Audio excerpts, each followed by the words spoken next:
नमस्कार दोस्तों, स्वागत है आपका पीसी टेक टॉक के एक और शानदार वीडियो में। आज हम लोग बात करने वाले हैं तीन पावरफुल मिड रेंज प्रोसेसर के बारे में, जिसमें है इंटेल की तरफ से आने वाला i5 12400, AMD की तरफ से आने वाला Ryzen 5 का 5600 GT और AMD की तरफ से ही आने वाला Ryzen 5 का 8500G।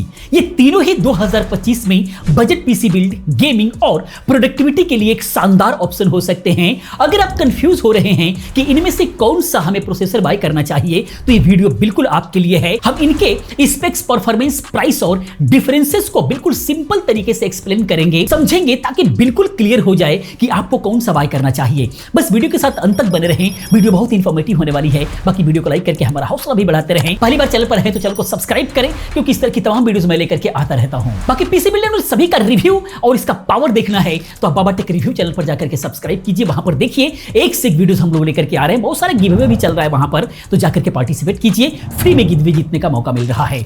आइए सबसे पहले हम लोग इनके बेसिक स्पेक्स के बारे में समझ लेते हैं, तब हम आगे डिटेल्स में समझेंगे ताकि चीजें क्लियर होती हुई चलें। सबसे पहले इंटेल कोर i5 का 12400, ये इंटेल का 12th जेन का अल्डर लेग प्रोसेसर है, जो 6 कोर 12 थ्रेड्स के साथ में आता है। बेस फ्रीक्वेंसी इसकी 2.5 गीगाहर्ट्ज होती है, बुस्ट में ये 4.4 गीगाहर्ट्ज तक जाता है। 18 MB L3 कैच के साथ में आता है, 65 वाट की TDP के साथ में आता है। इसमें इंटीग्रेटेड ग्राफिक जो होता है UHD 730 होता है, लेकिन i5 12400F अगर लग गया तो ये वर्जन बिना ग्राफिक का होता है, ये आपको ध्यान रखना होगा। बाकी दूसरा जो प्रोसेसर है AMD की तरफ से आने वाला Ryzen 5 का 5600 GT, तो ये AMD का Gen 3 आर्किटेक्चर पर बेस्ड प्रोसेसर है। 6 कोर 12 थ्रेड्स का ये भी है, बेस क्लॉक 3.6 गीगाहर्ट्ज और बुस्ट में 4.6 गीगाहर्ट्ज तक जाता है। 16 MB का L3 कैच मिलता है, 65 वाट की TDP के साथ में आता है। इसमें Radeon Vega 7 इंटीग्रेटेड ग्राफिक होता है, जो लाइट गेमिंग के लिए बहुत अच्छा माना जाता है। उसके बाद है AMD Ryzen 5 का 8500G, जो AMD Gen 4 का आर्किटेक्चर पर यह आधारित है। ये न्यू है, 6 कोर 12 थ्रेड्स का ये भी प्रोसेसर है। बेस फ्रीक्वेंसी 3.5 गीगाहर्ट्ज है, बुस्ट में 5.0 गीगाहर्ट्ज तक जाता है। 16 MB L3 कैच के साथ में आता है, 65 वाट की TDP के साथ में आता है। इसमें Radeon 740M इंटीग्रेटेड ग्राफिक है, जो कि काफी पावरफुल ग्राफिक माना जाता है। की डिफरेंसेस की बात करें, मेन डिफरेंसेस का, तो Ryzen 5 का 8500G का बूस्ट क्लॉक सबसे ज्यादा है, यानी कि 5.0 है, और इसका न्यू Gen 4 आर्किटेक्चर है। इसके अलावा Ryzen 5600 GT की अगर बात करें तो इसका बेस क्लॉक अच्छा है, और i5 12400 का जो कैच है वो ज्यादा है। तो इंटीग्रेटेड ग्राफिक में 8500G लीड करता है। अब हम बात करते हैं परफॉर्मेंस की, जो कि 2025 में लेटेस्ट बेंचमार्क के हिसाब से हम लोग बात करने वाले हैं। उसके बाद सारी चीजें क्लियर होंगी। गेमिंग परफॉर्मेंस की बात करते हैं, i5 12400 गेमिंग में ये स्ट्रांग है, क्योंकि सिंगल कोर परफॉर्मेंस अच्छा इसका रहता है। लेकिन लीजेंड में ये 272 FPS देता है, GTA 5 में 120 FPS देता है। विथ मिड रेंज का GPU जैसे RTX 3060 लगाते हैं तो ये FPS निकल करके आता है। वहीं पर Ryzen 5 5600 GT की बात करें तो ये थोड़ा सा पीछे रह जाता है। ये 6% बेटर मल्टी थ्रेड परफॉर्मेंस में ये रहता है, लेकिन गेमिंग में i5 से 5 से 7% स्लो रह जाता है। बाकी इंटीग्रेटेड GPU के साथ में लाइट गेमिंग के लिए आप इसको ले सकते हैं, लाइट गेमिंग चल सकता है। बाकी वहीं पर अगर हम बात करें Ryzen 5 8500G, तो ये सबसे बेटर परफॉर्मेंस के साथ में ये आता है, 13% फास्टर है i5 12400 से। अगर हम बेंचमार्क के हिसाब से देखा जाए तो गेमिंग में भी 5 से 10% लीड करता है, और इंटीग्रेटेड GPU हाई सेटिंग पर लाइट गेम्स को बिल्कुल भी हैंडल कर लेता है। बहुत ही जबरदस्त कमाल करता है ये। अब हम लोग बात करते हैं आगे प्रोडक्टिविटी और मल्टीटास्किंग को लेकर के कि उसमें क्या कंडीशन रहता है। तो बेंचमार्क R23 के अंदर मल्टी कोर में 8500G 11% फास्टर है i5 से, और 8600 GT 6% फास्टर है। वीडियो एडिटिंग यानी एडोब प्रीमियर की अगर हम बात करें या फिर रेंडरिंग में, तो 8500G लीड करता है। वहीं पर i5 12400 और 5600 GT काफी क्लोज रहते हैं, लेकिन i5 सिंगल थ्रेड्स टास्क में 9% फास्टर है, है 5600 GT से, ये आपको समझना होगा। लेकिन वहीं पर 8500G का न्यू आर्किटेक्चर होने की वजह से मल्टी कोर टास्क में ये एज देता है, बहुत ही बेहतर जो है आपको परफॉर्मेंस निकाल करके देता है। अब हम बात करते हैं थोड़ा सा इंटीग्रेटेड ग्राफिक को लेकर के, थोड़ा सा समझ लेते हैं बारीकी से। तो 8500G का Radeon 740i GPU सबसे ज्यादा पावरफुल है। लाइट गेम जैसे वॉलोरेंट हो गया, CSGO, इसमें मीडियम सेटिंग पर बिल्कुल आराम से आप चला सकते हैं, अच्छा FPS मिल जाएगा, अच्छे लेवल से आप खेल सकते हैं। बाकी 5600 GT का iGPU भी ठीक है, लेकिन 8500G से थोड़ा सा वीक पड़ता है। वहीं पर i5-12400 का जो UHD 730 iGPU है, ये सिर्फ बेसिक टास्क के लिए ही है, गेमिंग में इसका बिल्कुल भी मजा आने वाला नहीं है। बाकी फाइनल वर्डिक्ट की अगर हम बात करें यहां पर, तो गेमिंग के लिए 8500G बेस्ट रहने वाला है, i5-12400 सेकंड नंबर पर रहने वाला है। बाकी 5600 GT बजट गेमिंग और iGPU के साथ में अगर लेना है तो आपके लिए अच्छा रहने वाला है। अब हम बात करते हैं प्राइस के हिसाब से वैल्यू फॉर मनी कौन सा रहने वाला है।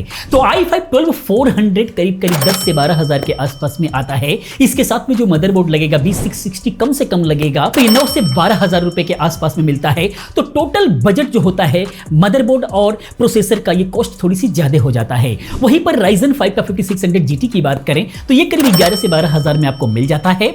वहीं पर B550 मदरबोर्ड पर जो है लग जाता है, जो कि 6000 से ये मदरबोर्ड शुरू हो जाता है। तो ये कहीं ना कहीं वैल्यू फॉर मनी है, 40% बेटर है। अगर हम बजट फ्रेंडली की बात करें तो i5 से ये करीब 40% बेहतर रहने वाला है। बाकी Ryzen 5 का 8500G की बात करें तो ये प्रोसेसर करीब 13 से 14 हजार में मिलता है। और AM5 जो मदरबोर्ड होता है ये भी कॉस्टली है, ये कम से कम 11 हजार से स्टार्ट हो जाता है और ठीक ठाक चाहिए तो 15 हजार तक आपको लेना होता है। लेकिन ये न्यू प्लेटफॉर्म है जिसके वजह से ये बर्थ करता है। बाकी वैल्यू फॉर मनी की बात करें कि फाइनल क्या रहने वाला है, तो Ryzen 5600 GT सबसे सस्ता और वैल्यू किंग है और 8500G कॉस्टली है, लेकिन परफॉर्मेंस के हिसाब से ये बिल्कुल वर्थ इट है। बाकी i5-12400 बैलेंस ऑप्शन रहने वाला है। अब हम बात करते हैं प्लेटफॉर्म और फ्यूचर प्रूफिंग का कि फ्यूचर प्रूफ कौन सा रहने वाला है। तो i5-12400 LGA 1700 सॉकेट के साथ में आता है, सॉकेट पर ये लगने वाला है। तो 12th generation, 13 and 14 generation CPU को ही सपोर्ट कर सकता है। तो DDR4 DDR5 रैम और PCI 5.0 को ये सपोर्ट करता है। फ्यूचर अपग्रेड के लिए थोड़ा सॉलिड माना जा सकता है ये, क्योंकि i5 12 जनरेशन है, 13 जनरेशन में भी जा सकते हैं और 14 जनरेशन में भी जा सकते हैं। मदरबोर्ड और सब कुछ वही रहने वाला है। बाकी Ryzen 5 5600 GT की बात करें तो ये AM4 सॉकेट पर ही लगता है। ये ओल्डर प्लेटफॉर्म है, सिर्फ DDR4 और PCI 3.0 अपग्रेड्स लिमिटेड से इसके साथ में ये PCI 3.0 को सपोर्ट करता है। लेकिन वहीं पर Ryzen 5 का 8500G की बात करें तो ये AM5 सॉकेट पर बेस्ड होता है। AMD का लेटेस्ट प्लेटफॉर्म है ये, DDR5 रैम और PCI 5.0 को सपोर्ट करता है, जो कि लॉन्ग टर्म अपग्रेडेबल है। ये बिल्कुल बेस्ट रहने वाला है। बहुत ज्यादा दिनों तक इसका पूरा सेटअप आप जो है अपग्रेड करते रहे, कि प्रोसेसर सिर्फ अपग्रेड करते हुए चले जाएंगे, मदरबोर्ड रैम वगैरह सब कुछ वही का वही रहने वाला है। तो फाइनल वर्डिक्ट क्या है एक्चुअली, तो 8500G सबसे फ्यूचर प्रूफ है, i5-12400 भी अच्छा है, लेकिन 5600 GT ओल्डर प्लेटफॉर्म पर है, इसके अंदर अपग्रेडेशन के आपको चांसेस नहीं मिलेंगे। इस तरीके से आपको ध्यान देना है।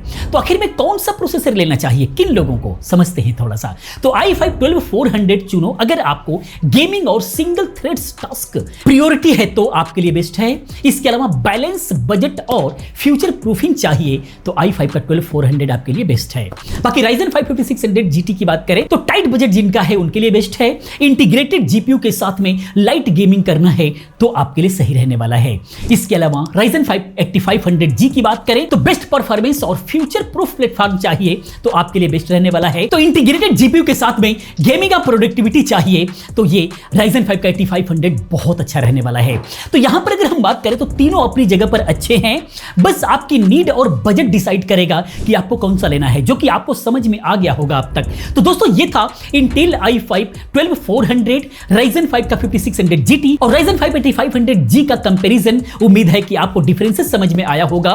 कोई सवाल हो या फिर अपना ओपिनियन हो शेयर करना चाहते हैं तो कमेंट सेक्शन में जरूर लिखें, हम उसका जवाब देने की कोशिश करेंगे और उसको फॉलो भी करने की कोशिश करेंगे। वीडियो अच्छी लगी है तो प्लीज लाइक शेयर और सब्सक्राइब करें इसी प्रकार की तमाम वीडियोस को देखने के लिए। मिलते हैं अगले वीडियो में किसी और अच्छी इंफॉर्मेटिव वीडियो के साथ में। पूरी वीडियो देखने के लिए चैनल को सब्सक्राइब करने के लिए आप सभी का बहुत बहुत धन्यवाद।